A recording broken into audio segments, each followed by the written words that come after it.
उतरे। देखिए, उपेंद्र कुशवाहा जी मौसम वैज्ञानिक के रूप में राजनीतिक पैरामीटर को नापते हैं। वो जो करा नहीं पाए सत्ता में रहते हुए, ये काफी दुखद है और यही दर्शाता है कि आपकी मंशा सही में कुछ करने की नहीं है, बस केवल हवा में बॉल उछालते रहने की है। नमस्कार, आप देख रहे हैं चौकस भारत और मैं ब्रजेंद्र। देखिए, विधानसभा चुनाव को अब कुछ महीने और रह गए हैं। अगर कहा जाए कि भाई अक्टूबर और नवंबर में ये चुनाव संचालित की जाएगी तो इसमें कोई गुरेज नहीं हो सकता है, क्योंकि माहौल भी बन रहा है और सूचनाएं भी यही आ रही है। हालांकि अभी तक कोई पुख्ता तिथि जो है वो तय नहीं हुआ है इलेक्शन कमीशन से, या कोई सूचना इस तरह की नहीं आई है।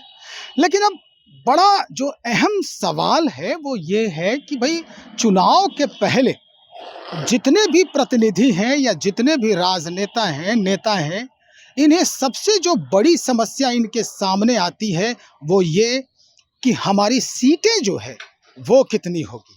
हमारे पार्टी को जिसके तहत हम साथ जो है काम कर रहे हैं, जनता से मिल रहे हैं, जनता हमें जानती है, उस पार्टी के तरफ से जो हमारे लिए जो स्थान है वो क्या होगा, हमें कितना तवज्जो मिलेगा।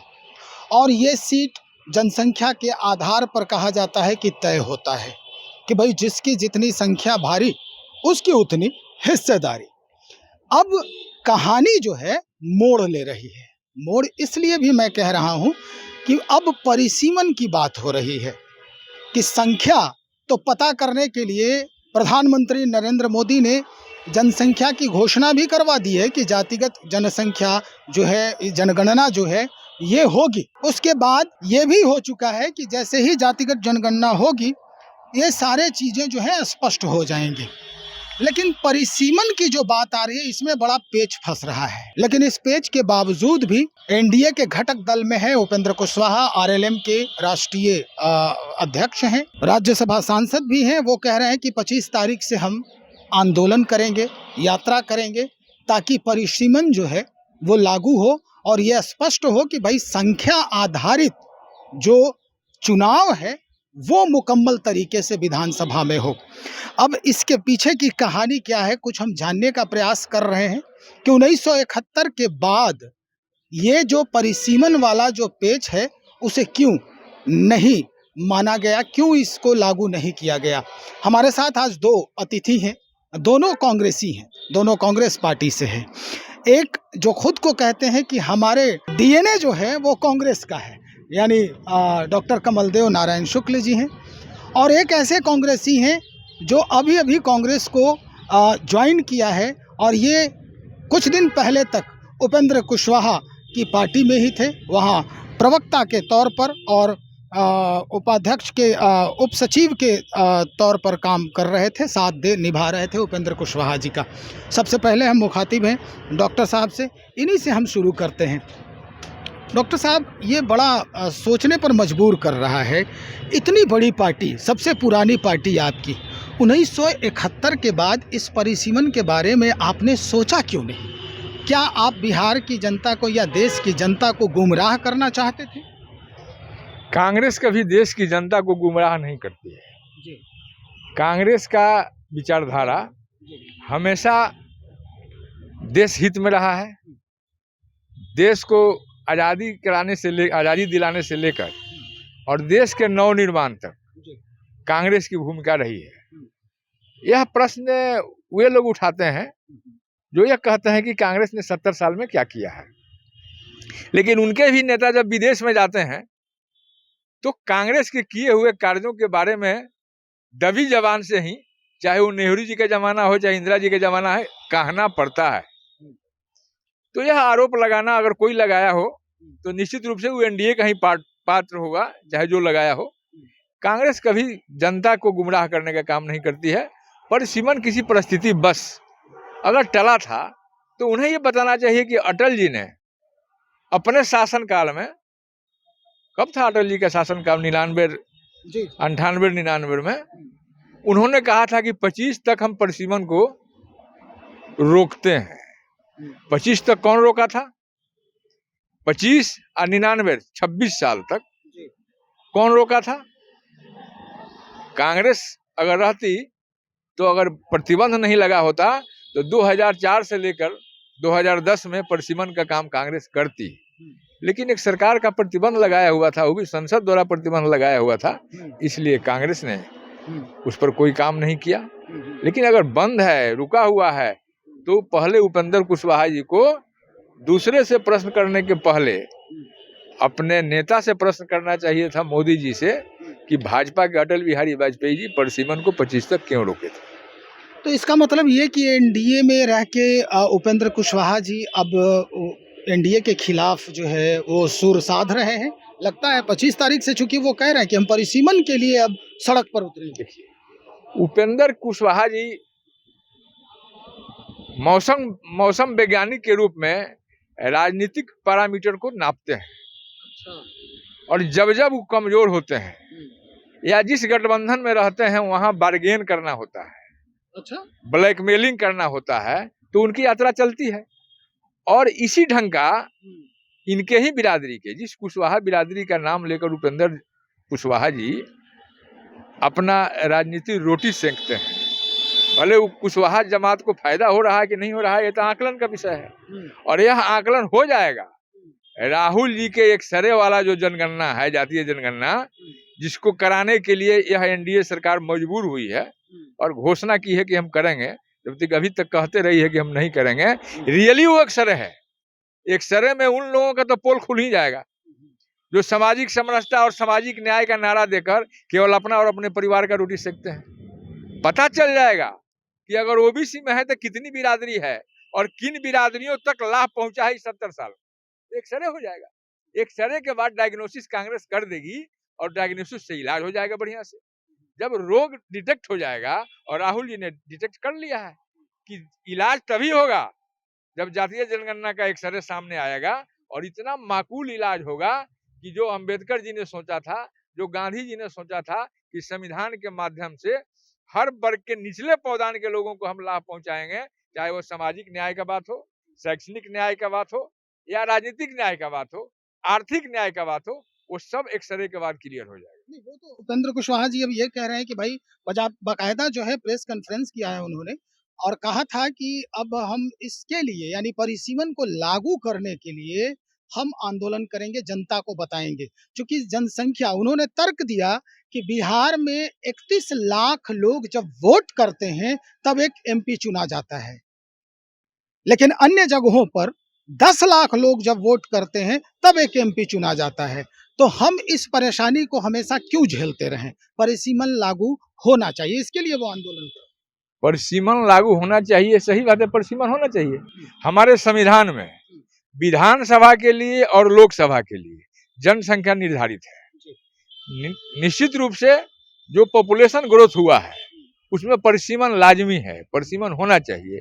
क्योंकि जितने जनता के प्रतिनिधित्व करने के लिए एक दायरा तय किया गया है हमारे संविधान में, उससे कई गुना दायरा जो है, चाहे विधानसभा हो या लोकसभा, संख्या बढ़ी हुई है। तो कांग्रेस इसका पक्षधर है, उसका विरोध नहीं कर रही है। लेकिन जो लोग रोके थे उन्हीं की मजबूरी है कि 25 के बाद 26 में करावें परिसीमन। और उपेंद्र कुशवाहा जी की जहां तक बात है, उपेंद्र कुशवाहा जी हमेशा यात्रा निकालते हैं। अच्छा। मैं आपके चैनल के माध्यम से जानना चाहता हूं कि उपेंद्र कुशवाहा जी जब एनडीए में थे, जदयू के साथ थे और केंद्र में शिक्षा मंत्री भी थे, राज्य शिक्षा मंत्री, तो उन्होंने शिक्षा सुधार के लिए एक यात्रा निकाली थी, शायद आपको याद होगा।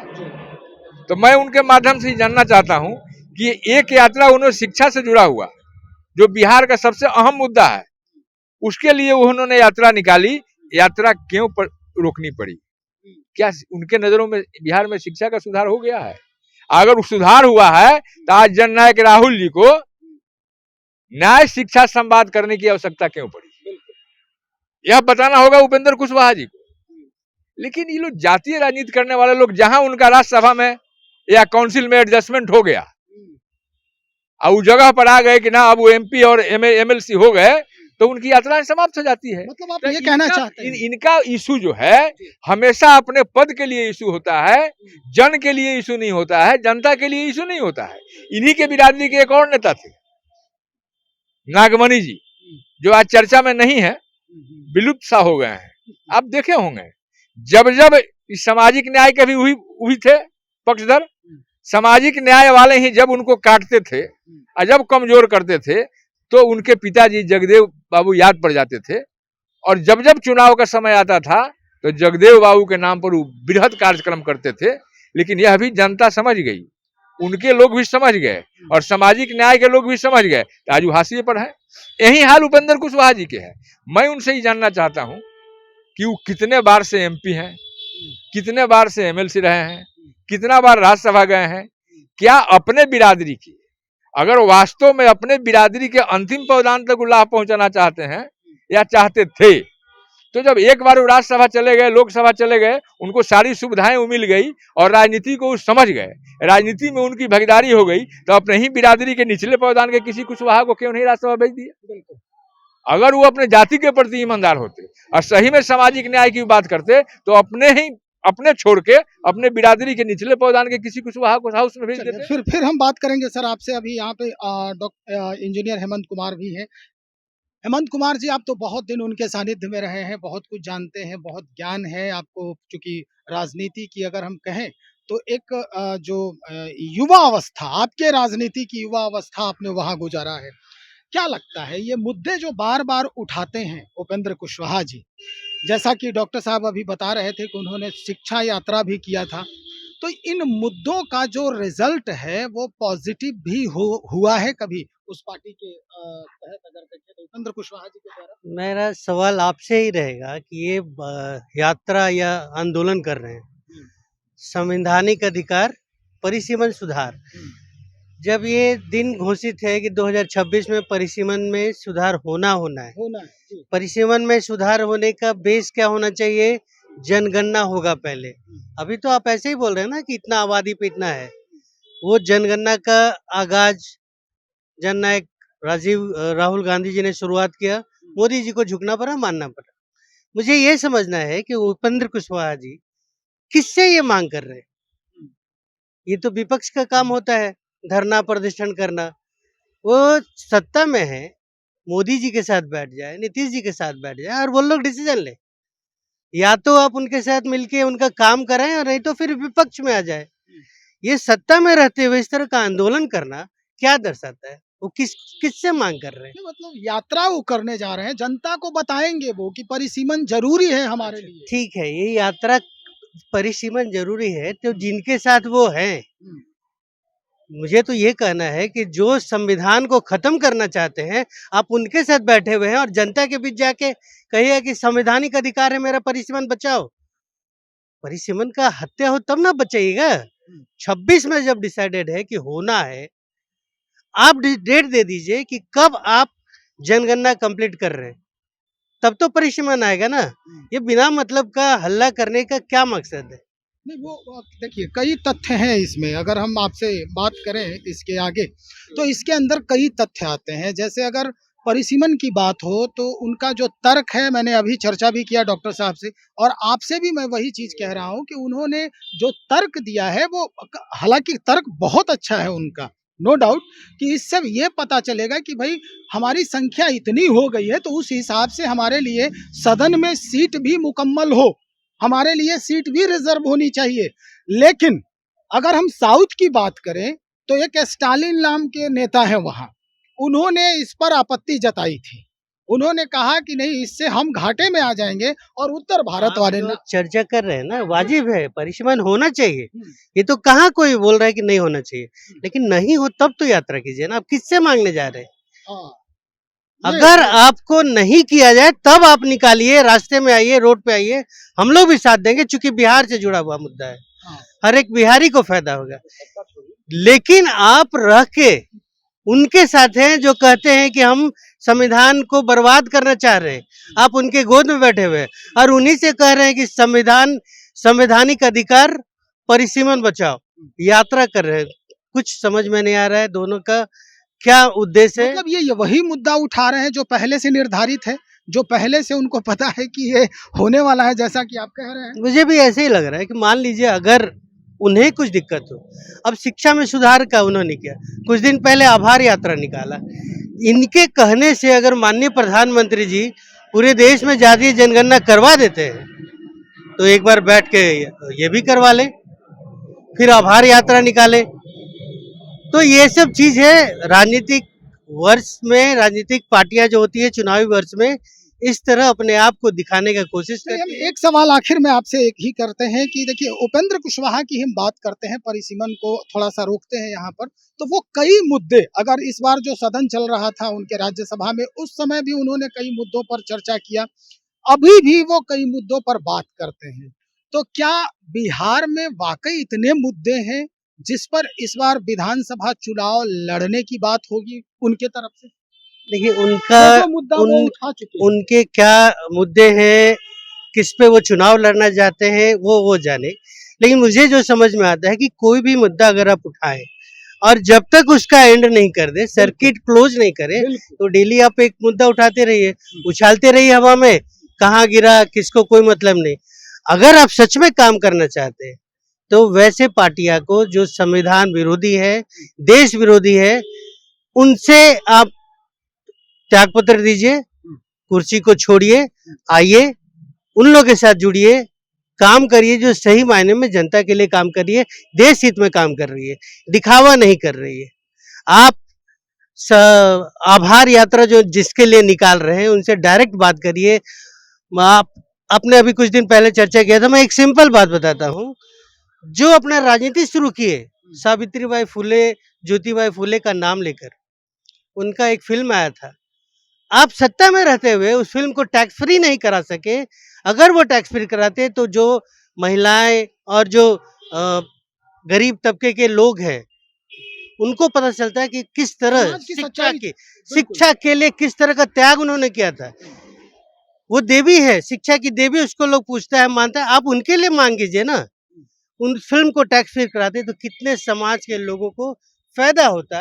वो जो करा नहीं पाए सत्ता में रहते हुए, ये काफी दुखद है। और यही दर्शाता है कि आपकी मंशा सही में कुछ करने की नहीं है, बस केवल हवा में बॉल उछालते रहने की है। चलिए, बहुत शुक्रिया जानकारी देने के लिए। डॉक्टर साहब, आपसे आखिरी सवाल हम यही करेंगे कि इस बार जो मुद्दे हैं, जो मुद्दे अलग अलग पार्टियों के तरफ से उठाए जा रहे हैं, इनमें से जो भी मुद्दे हैं ये फलीभूत होने वाले हैं? जो मुद्दा उठ रहे हैं, आपको लगता है, चूंकि आप कांग्रेस पार्टी में हैं, आपके तरफ से भी बहुत सारे मुद्दे उठाए गए हैं और एनडीए के तरफ से भी जो घटक दल के लोग हैं वो भी मुद्दे उठा रहे हैं, लगता है आपको कि इस बार विधानसभा चुनाव इन्हीं मुद्दों पर होने वाली है? देखिए, जहां तक हमारे पार्टी कांग्रेस की बात है, उसका मुद्दा जो है राजनीति से जुड़ा हुआ मुद्दा नहीं है।